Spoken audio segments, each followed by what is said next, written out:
Yo, what's up guys? Welcome back to another video. Today I'm going to be giving you guys my predictions for the monthly award players for the month of May. I did the same thing last month. I gave my predictions on who would get the April one. It ended up being Didi Gregorius. So I'm going to do the same thing this month. I'm going to give you guys who I think is going to get all the cards, and I'm also going to talk about a couple other guys that had good months, but I don't quite think they're going to make the cut as the cards. If I did miss anybody, make sure to leave it down in the comments, but once again, these are just my personal opinions on who I think are probably going to get the cards.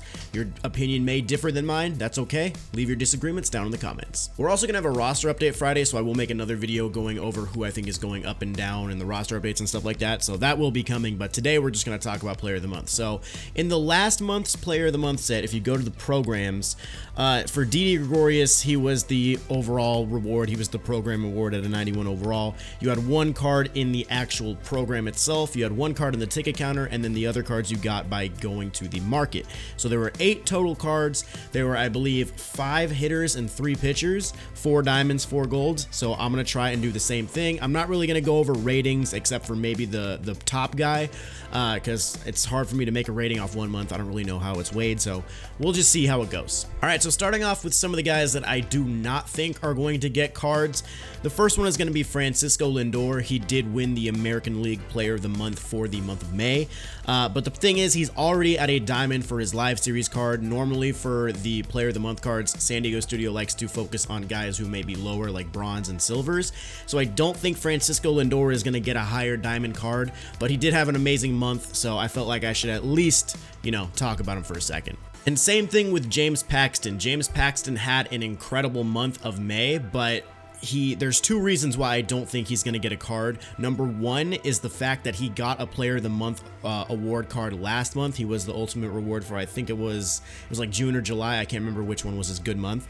But I don't think he's going to get it for partly that reason. And the other thing is that he's an 84 overall, and I think he has a really strong chance to go diamond in the next roster update. So it's tough. I don't think James Paxton is going to get it, but he's definitely very deserving of having a good card in the game. I think his live series is going to become that diamond, so I don't necessarily think we're going to see his Player of the Month card this year. So another guy that's kind of interesting is Austin Meadows. He did win the National League Rookie of the Month for May. I don't think he's going to get a card just specifically because of how little at-bats he had. He only had, 47 plate appearances in the month of May. He did have a great month of May, in the small sample size that he had, he did hit really well, so no disrespect to Austin Meadows. I just think there's a couple other guys that are going to get cards ahead of him. I don't think he'll quite make the cut this time around, but I could be wrong. Austin Meadows could have a nice Player of the Month card. He hit 4 home runs and 7 RBIs in this month, so we'll see how it goes, but I personally don't think he's going to get one.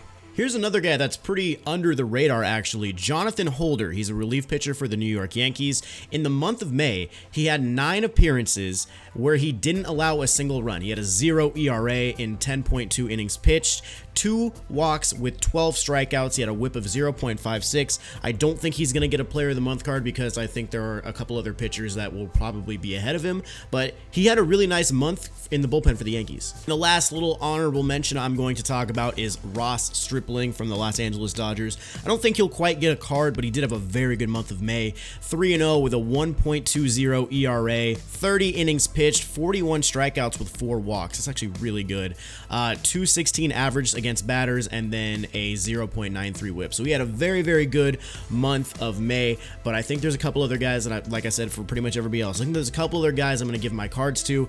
Ross Stripling is definitely very deserving, but I just don't quite think he'll get one. But yeah, those are my honorable mentions. All right, now going into my actual 8 player predictions for the month of May. These aren't going to be in any particular order. The first guy I could talk about could be a diamond. The second guy could be a gold. I don't know what their ratings are going to be, except for the very last guy. Obviously, he's going to be a diamond, but let's go ahead and get started. All right, the first Player of the Month prediction I have is Nick Markakis from the Atlanta Braves. He had a very good month of May, guys. 362 average, 397 on base percentage, 534 slugging with a 931 OPS, 3 home runs, 20 RBIs, 42 hits in 29 games. Nick Markakis came in and day out for the Braves and performed. He's leading the National League in hits and in doubles.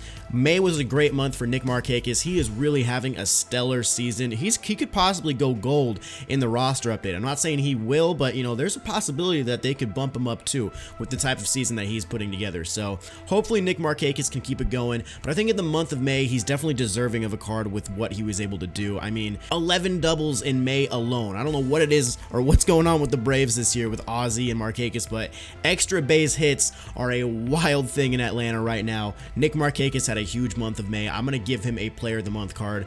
I don't know if he's going to be a diamond or a gold, but like I said, I don't really know the ratings, so we'll see. But I do think he'll be one of the 8. All right, the next guy we're going to be talking about is a pitcher coming out of the bullpen. He actually won the American League Player of the Month, or American League Reliever of the Month, excuse me. But it's Blake Treinen from the Oakland A's. Dude, he had a great month of May. He was honestly insane out of the pen for the Oakland A's. 0.59 ERA in 14 games, 10 for 10 on save opportunities. Absolutely just lights out of the bullpen for the Oakland A's. 15.1 innings pitched, only 2 earned runs the entire month. He held hitters to a 200 average with a 1.40 whip. He struck out 12. He was just filthy all around. 10 for 10 on saves. The A's are playing a lot of close games, so if they have any sort of lead going into the final inning, they can rely on this guy to shut it down, lock the door, and get out of there with a W. They're in a very tough division, and if the A's want to contest at all with the Angels and the Mariners and the Astros and all of them, they need to win those close one-run games, especially those close one-run divisional games, and Blake Treinen is by far one of their best players on their team, if not their best pitcher overall. Sean Manaea will like a word. So winning the American League Reliever of the Month, putting together these numbers, I do think he's probably going to get a Player of the Month card for the month of May. All right, moving on to the next player. How about Brandon Crawford? What a month this guy put together. He is absolutely, he had one of the best months out of anybody in May. He could be, I guess he could be considered as one of the top rewards you could probably get. I don't think he is, but I do think he'll get a card. I mean, dude, he hit 412 in the month of May. He hit over 400 last month with a 446 on base, 618 slugging, and a OPS over 1,000, 4 home runs, 21 RBIs. If he does get a Player of the Month, his contact is going to be insane. Now, I don't know if he hit better against righties or lefties this month, but either way, that contact is going to be pushing 100, if not over 100. So Brandon Crawford definitely is deserving of Player of the Month. The defense is obviously going to be still very good, so if he can get a little bit more to his contact, he could possibly be one of the diamond players. He definitely has a shot at going gold in the next roster update too, so we'll wait and see, but I think Brandon Crawford is deserving of a Player of the Month card. All right, moving back to the bullpen, going to another pitcher, a guy that I think had a very good month as a rookie is Seranthony Dominguez from the Philadelphia Phillies. He's only a 66 overall in the game, so he is in prime position to get a Player of the Month card. But dude, listen to the month of May that this guy put together. A ERA of 0, no runs scored when this guy was on the mound in 11 games in 13.2 innings. He was 2 for 2 on save opportunities. He only gave up 2 hits in the month of May with 15 strikeouts, not a single walk, and an average of 0.48 with other hitters and a whip of 0.15. This dude was absolutely lights out. You couldn't touch this guy if he came on the mound for the Phillies. So the Phillies are playing pretty well. It's a tough division right there with the Nationals and the Braves and even the Mets. The Mets could honestly turn it around at any time, I believe, but they got to figure some stuff out first. But if Seranthony Dominguez can provide some good relief for the rest of the year for the Philadelphia Phillies, he could be a very, very key piece to that team's growth and that team possibly being a contender with either this year or the next couple years. So he is absolutely, I believe, going to get a Player of the Month card. I feel like you could lock this guy in, honestly. I think he's very good. I think he'll get one. I don't know if it'll be a diamond or a gold, but I do think Seranthony Dominguez could definitely get a Player of the Month card.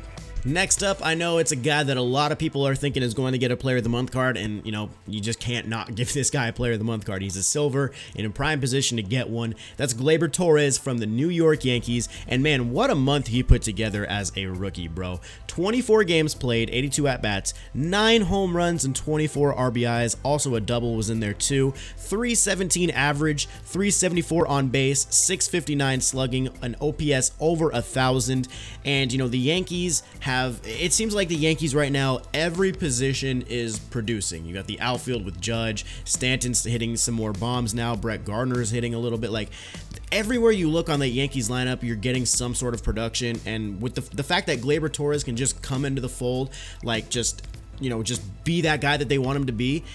With the month of May he's honestly stellar. I believe he won the American League Rookie of the Month too. So I think Gleyber Torres is definitely going to get a Player of the Month card. Almost 10 home runs. I don't think he's going to be the ultimate reward or anything like that, but I do think that he is definitely going to get a card. I would probably lean towards him getting a diamond. I think his vision might be a little bit low with 26 strikeouts and only 6 walks. So his vision might be a little bit low, but he is probably going to have some pop on that card. So look out for a Gleyber Torres one.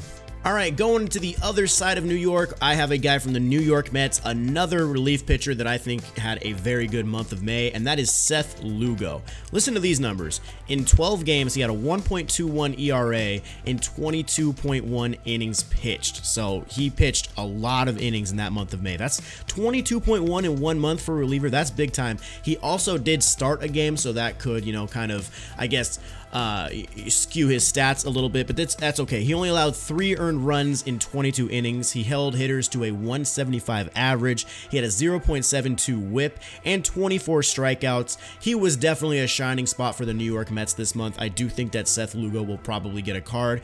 He's like I said about Dominguez and Torres, these guys that are bronze and silvers, they are in prime position to get these cards. So I definitely think Seth Lugo will get one. I'd be surprised if he didn't. All right, and the final guy that I believe we will be seeing in the Player of the Month set, I think he will be the only starting pitcher that we will see, is Michael Wacha from the St. Louis Cardinals. He went 2-0 this month with a 2.02 ERA in 6 games, 35.2 innings pitched, held hitters to a 198 average with with a whip of just over 1.0. He had only 2 home runs given up this entire month, 30 strikeouts in those 35.2 innings pitched. Michael Wacha has been putting together an amazing month of May. The last, I believe I saw a stat, I can't remember the exact stat, but it was like the last 9 games, or his last 9 starts have been like lights out electric. He had a no-hitter going earlier in the week, so Michael Wacha, I think, will be the lone starting pitcher that we will see. If it's not Wacha, it's probably going to be Ross Stripling, either of the two, so keep an eye on them for the starting pitchers. But yeah, that is my prediction, Michael Wacha. And now it is time for me to give you guys my Player of the Month prediction, who I think is going to get the program reward at the end of it all, who is going to be the highest overall. Here he is, Scooter Gennett. I think he will be the Player of the Month reward, the highest overall diamond that you can get, and the end of the program award. He hit .398 in the month of May with 8 home runs, 24 RBIs, 6 doubles, 37 hits in 26 games, 418 on base percentage, 720 slugging, and OPS over 1100. This guy was killer at the plate. Like, you couldn't stop him at the plate. If he was up to bat, you were getting hurt one way or another. You know, this season for the Reds, it's not the best year in their history. We all know that. They're working on rebuilding a little bit. They've got a decent future ahead of them, I do believe. And Scooter Gennett is one of the players that I think is going to help them get to the next level when they start really taking that next step. And this month of May that he had, it's a small sample size, but this dude has proven that he can really rake. I think last year he hit 4 home runs in 1 game. This month of May was absolutely incredible. Scooter Gennett, I do believe, will be the high diamond reward at the end of the monthly award program for the month of May. So there you guys go. Let me know if your predictions differ from mine at all. I try to make sure I gave a lot of people like their credit, but I did give you guys my final 8 just to go over them again. Nick Markakis, Seth Lugo, Blake Treinen, Seranthony Dominguez, Brandon Crawford, Scooter Gennett, Gleyber Torres, and Michael Wacha. Those are the 8 guys that I do believe will be getting Player of the Month cards. So hopefully you guys enjoyed this video. Drop a thumbs up on it if you did. Subscribe to the channel if you are new to keep up with all the new MLB The Show information. And I'll see you guys in the next one. Peace.